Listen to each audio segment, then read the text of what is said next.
Sa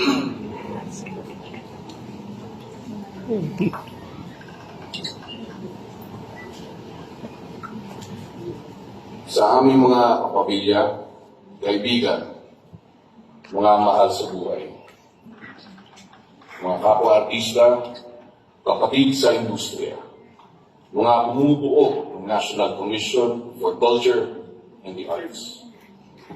At sa lahat ng milyon-milyong taga-suporta ng aming mahal na ina, maraming salamat sa inyong suporta at presensya. Tayo po ay nagtipon-tipon ngayong umaga upang ipagdiwang ang isang natatanging buhay. Gayon din ang kanyang legasiya. Ang pamana po ng nag-iisang superstar ay hindi nananatili sa isang henerasyon lamang.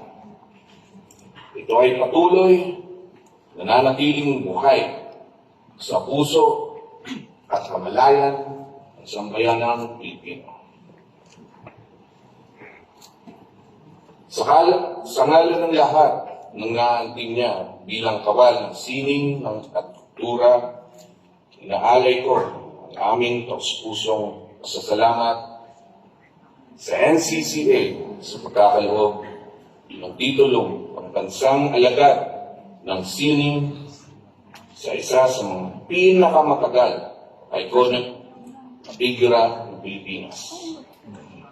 Sa amin na Pilipining Lorang.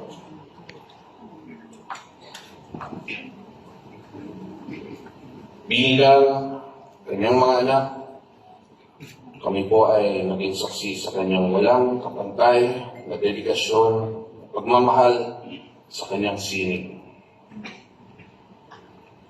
Nasaksihan namin kung paano siya umakan, hindi lamang para sa kanyang karera, hindi para sa mga kwentong nais niya yang buhay. Mga kwentong Pilipino, totoo at makabuluhan. Ang nag-iisang Nora Honor ay huwaran na ang tunay na talento ay hindi nasusukat sa yaman, sa apelyido, o sa estado sa buhay.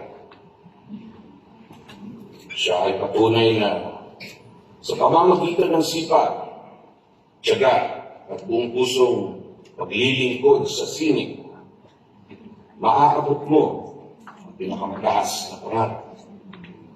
At higit pa rito, maabot mo rin ang puso ng isang bansa